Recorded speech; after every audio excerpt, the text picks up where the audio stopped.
கல்வி செய்திகள் வாசிப்பவர் சிவசக்தி ஸ்டாலின்.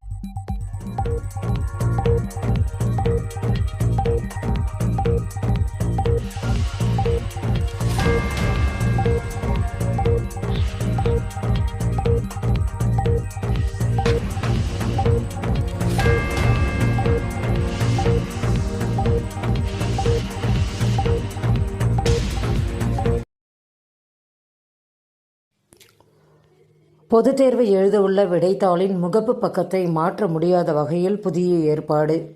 பொதுத் தேர்வு எழுதவுள்ள 10, 11, 12ஆம் வகுப்பு மாணவர்களின் விடைத்தாளின் முகப்பு பக்கத்தை மாற்ற முடியாத வகையில் புதிய ஏற்பாடை பள்ளிக்கல்வித்துறை செய்துள்ளது. மேல விவரங்களுக்கு டிஜிஇ இணையதளத்தை பார்க்கலாம். 2026 முதல் 2 முறை 10ஆம் வகுப்பு தேர்வு சிபிஎஸ்இ அறிவிப்பு. 2026 முதல் 2 முறை 10ஆம் வகுப்பு பொதுத் தேர்வு நடத்த சிபிஎஸ்இ முடிவு செய்துள்ளது. ஆண்டுதோறும் தற்போது ஒரே ஒரு முறை மட்டுமே 10ஆம் வகுப்பு தேர்வு நடத்தப்படுகிறது.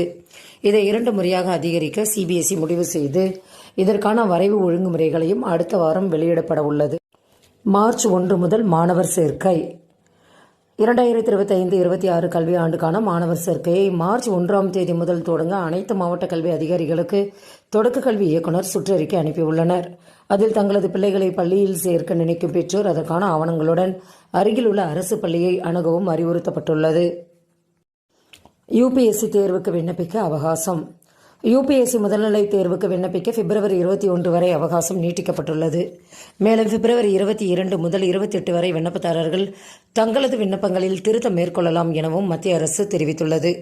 மேலும் விவரங்களுக்கு www.upsc.com என்ற இணையதளத்தை பார்க்கலாம். எஸ்பிஐ வங்கியில் 1194 காலி பணியிடங்கள். வங்கியில் பணிபுரிந்து ஓய்வு பெற்றவர்களுக்கு எஸ்பிஐ வங்கி 1194 கான்கரண்ட் ஆடிட்டர் காலி பணியிடங்களை அறிவித்துள்ளது. மேலும் விவரங்களுக்கு www.sbi.com என்ற இணையதளத்தை பார்க்கலாம். செய்திகள் நிறைவடைந்தன. வணக்கம்.